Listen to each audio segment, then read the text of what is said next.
IntireNet presents the Learning and Development Industry's Thought Leadership Interview Series with your host, yours truly, Mojo Tillett. I'm kind of excited to talk to my friend Steve Howard. We've actually been talking for the last couple hours downtown. What area of town were we? Santana Row. Santana Row. Yeah. It's a pretty cool area. Mm-hmm. And you know, we're geeks, so what do we talk about when we're out hanging out? Work. More work. And engagement. Mm-hmm. One of the things we were talking about is engagement, and you had some interesting things to say about your approaches to engagement in building learning. Yeah. So one of the things I was talking about was how typically what we do is fairly standard. Oh, look, here's some text, here's some images. It looks like PowerPoint in some flavor or another. And whilst it can get the story across, it doesn't really make for interesting training. It doesn't make for memorable training. It doesn't make for training that people want to return to and take again and do course 3 and course 4. So I was talking about how in a previous job I spent some time looking at engagement while I was there, saying, you know, we should be able to add video and audio and some animations and some storytelling specifically, absolutely put scenarios into the things that we were teaching. And it was quite difficult because that company was working in healthcare, so we couldn't humanize too much of the storytelling that we did, because we couldn't talk about Johnny breaking his leg. We had to talk about a code number broken leg. Really? We had to separate people from data. So I had to look at ways to make stories that were separate from that. One of the projects that I worked on was one called FlexLink, and this was a large tool for doing the processing of a healthcare insurance claim. And I was told, you know, can you look at this and see how we can improve this training and make it more interesting? And so I'm like, well, what can I do? Oh, you can do anything you like. So FlexLink, flexible link. Well, a flexible link will be a rope ladder or a rope bridge. And so, of course, you think Indiana Jones. Right. Yeah. So I go straight to an adventure map. I think about a pirate map or whatever. And what I found was on iStock Photo, we use that all the time for our images, they have some vector maps. And one was very similar to a treasure map like a pirate might use. Right. And I was able to take that and tweak it, you know, remove the serpents and things, and move things around a little bit to make it work for what I was working on. It was really a process flow for how do you travel the data through the process to get to a completed claim.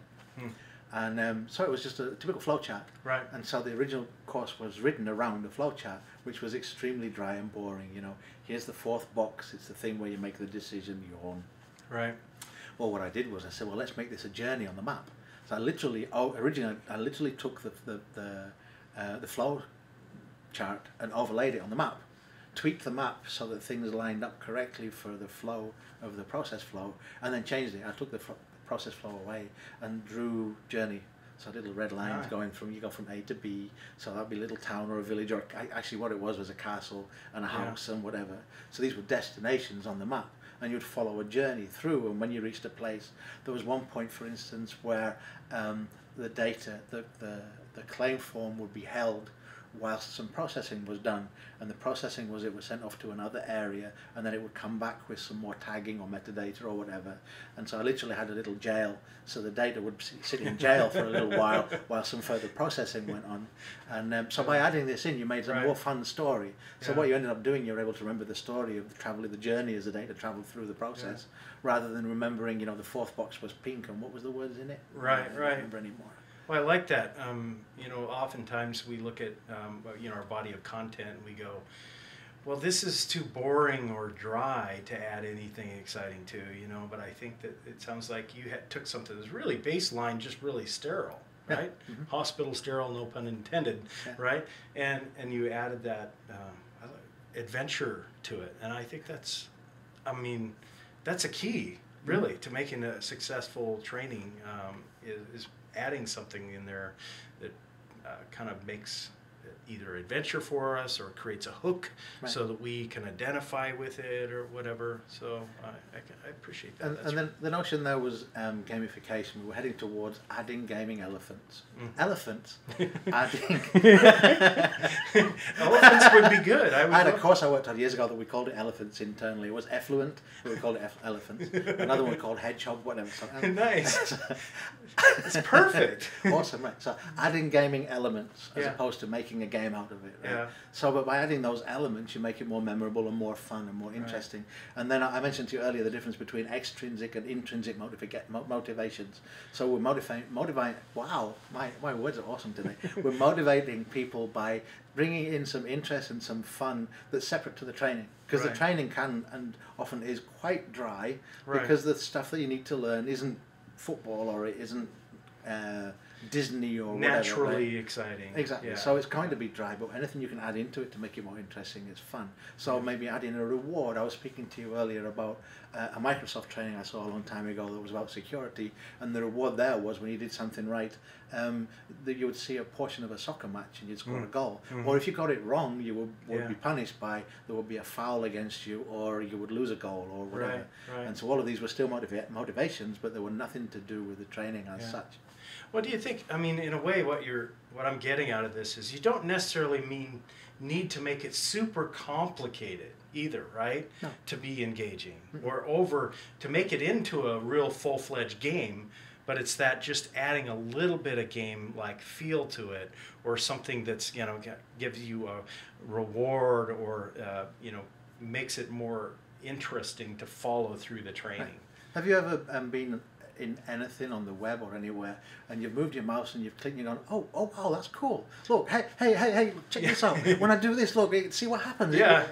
You've been there. So. It's really simple stuff, but it makes a lot of difference. And one of the challenges we have is we often have more work to do than we have time. And so for us to be able to take one piece of training and make it into the next Xbox game or whatever is just not possible. Right. So just adding that little bit of flavor to something and just bringing it to that next level. What I discovered from that project, I think there was 6 or 8 modules in total, and it was actually incredibly hard to keep that thread going, that same storytelling going through all of the modules, because you want to differentiate them, but you want to keep the same family resemblance entirely through it. Right. So when you watch something like, have you ever done this? Have you ever bought a complete season of your favorite show on DVD? Guilty. Right. Yeah. And you've gone and you've been watching it for years, and I've got to have this. And you look at the first season, the first show, and you're like, wow, these characters were completely baked in from day one. Right. Yeah. It's amazing. Yeah. I did that with Scrubs. I looked at that and I'm like, these characters are absolutely baked in from day one. There's this consistency. Totally. Yeah. So the storytelling that they've done over 8 years or whatever has never deviated from those characters. Right. Now they've developed the characters, but that's not the same as them not being solidly baked from day one. Right. And one of the things I learned from an author called David Eddings, he writes a series of kind of medieval style fantasy stories. And you're traveling through the country, a bit of magic and stuff, and big epic tales, like 5 books in the trilogies. And so one of the books that he wrote though was a backstory. So what he started out with was an introduction saying, if you want to have a firm foundation to your story, you must have a backstory. So if you're an actor, what's my motivation? Who am I? Right. You have to invent this character and say, well, where did I grow up? I grew up in New Jersey, I did this, I went to school, I did whatever. My parents were killed by. All of this backstory influences the character and who he's going to be going forward. And he said, well, what he did for all of his series of books was he had that backstory that was commonly referred to. You've done this, you've picked up a book and it's at the end of a battle, and now we're going forward from there. They never tell you that story other than some hints. So this book was him actually saying, this is the backstory. This is the 500 years before when you first picked up the book, when I started writing them 10 years ago or something. And that stuck in my head a long time ago as being, that's actually really, really difficult to do. It is. So we're instructional designers, or we're instructional developers, or in my case now, a training manager. And for me to say to you, can you write this? You're going to say, I don't have that skill. Right. If I went to you, Jeff, individually and said, can you do me a video script, a storyboard for a video? You can probably say yes. But if I go to a typical instructional designer and say, can you do me a video storyboard? They're going to say, oh, sure, I can do it. Maybe they'll go away and they'll come back with something that really isn't a great video storyboard. Right. Unless they're unusual. They don't have that ability to set the framework right at the beginning, tell the backstory in their heads, and not have it in there, but actually have it very clearly written into the story. Yeah, I think it's important for us to, even if it's unspoken, even if it's for our own foundation, right, to at least understand that history and that backstory, right? So that we can have that maturity in our story. I think that it might be unspoken. We may not reveal that to our audience, but it does help us kind of build that richness and depth in the story, I think. So I think that's really important. And then taking that back to the training, which is where we started, to then say, I'm going to build you a suite of training, a series of modules, a series of courses, and we're going to have a thread that runs through. That's a huge task. Yeah. It's something I want to do successfully, but up to now I've only kind of scratched the surface on that. I think that's fun to talk about. I hope you, I want to keep track of what you're doing, and if you achieve that, I'd love to see what you're doing. That's exciting. So I love that, just that. It's like a difference between building a training module and a curriculum. You know what I mean? Totally. It's the same kind of, I guess, responsibility we have to kind of step back from that, what we're making, that 4 objectives in that one module, right? To step back and look at, okay, we have this end user, and the goal is this performance, to increase their performance or to have them change this behavior, right? Yeah. So we have to, as instructional designers, have that higher level of kind of awareness of that end result. Even when we're building a module, to have them exhibit this one particular small little behavior, to have that awareness of this, this whole. Where does that slot into the whole picture? Right. We were talking earlier about certification. Yeah. And this is something that's on my mind a lot, that I need to start and develop a full certification program, and I'm constantly thinking about how do I start at the beginning? What is the first thing that people need to know to be able to get to the next level, to the next level, to the next level? And what are those levels, and what do those levels mean? And if I get to level 5, now I'm certified at level 5, what does that mean in my career? Does that mean I can move to a different company and walk straight into a job that's a grade higher than I'm in? Right. And all of these things are considerations with certification, where I don't think that if you're taking certification, if you go and I have my PMI certification, I didn't think about any of those things as I was doing it. I was just, how do I pass the test? Right. Yeah. But in terms of putting the certification together, you have to consider all of the things of what it really means. How can you make it recognized and respected through the industry that you're in? And how can you make it have true value? Does it really teach things? Does it instill values? So for instance, PMP instills or talks about ethics as well. So it doesn't just tell you how to be a project manager, it tells you how to be an ethical project manager. And it tells you how to be ethical within your work process, which might be slightly different from talking about the ethics of a project manager. So talk about the ethics of if you're working in Arab countries versus in Asia versus in Europe versus in America. They have different. They may have different ethics from what you're used to in America. Interesting. But you're supposed to still work with your American ethics when you go there. So like, so if you go into the Middle East, and maybe it's common to grease the palm of somebody to get the thing done, but as an American doing business in there, you're not allowed to. It's not ethical. So now how do you work? So these kind of considerations all got wrapped into a certification. It's like, whoa, somebody thought about all of these things. So this is a huge, what's the word? A tapestry of things that you need to consider in the certification to make it truly valid within the area that you're working in. I think in order to explore that, you need to actually get out of your desk and go to the front lines of the user, of the end user, the person that's going to apply that, and really fully understand the scope of what they need to do their job today, and to also be better at their job. And I think that's in some ways that's a business solution. It's a business problem or opportunity. So you look at that opportunity and build around that in a real world situation, and then you've built something of value that if it's certified, then people will recognize it as this person knows how to handle these business situations. So I think, to me, that's what a certification should be. Sometimes it's just a little piece of paper that means you sat in class for 2 days, but I think the valuable ones solve business problems. So, we've encountered the certified software thing using a particular tool. I don't want to name any, but you know, we've encountered those where if you use that tool day to day, you recognize that it doesn't mean much. But if you take it to an employer who wants to know, can you do the job? It actually has a value. But the kind of certification that we're talking about is bigger. We're talking about something that affects your career, and something that can state not only can you do what you do today, but you're prepared to be able to do what you need to do in 2 or 3 or 5 years' time, or you're on the road towards that. And that's a bigger, scarier picture that keeps me interested. Yeah, it's big picture stuff. It's fun to think about, and at the same time, if you can make that connection to the story, the engagement part, if you can kind of tie that end result to the engaging somebody all the way through that certification, I think you really have an effective, useful, and enjoyable program to go through. You've probably come across that. I forget, I get names mixed up. Johnny Appleseed comes into my head, but I wonder if it's wrong. Microsoft in particular have had training for Microsoft Office over the years where they'll use one company and talk about it when they're looking about spreadsheet training and about database training and about Microsoft Publisher, how to build business cards.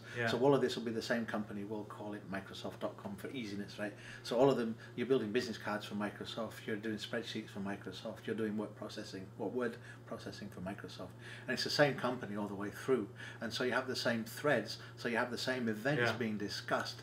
And so instead of having to paint a new picture every time, you're just adding a new character into the picture and building a larger tapestry. I'll use that word again. So I'm thinking about that in not only just in my training, but also in the certification. How can I have solid threads that save me repeating the same information? And I'll talk a little bit about where I work because it'll help explain my thinking.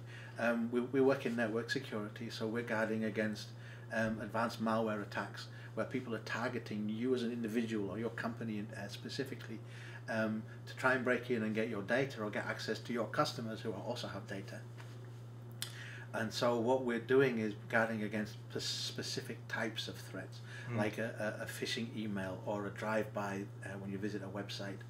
And we're guarding against then specific things that they will do on your network. So we want to prevent malware traversing across the network and infecting multiple machines to get to the machine with the information.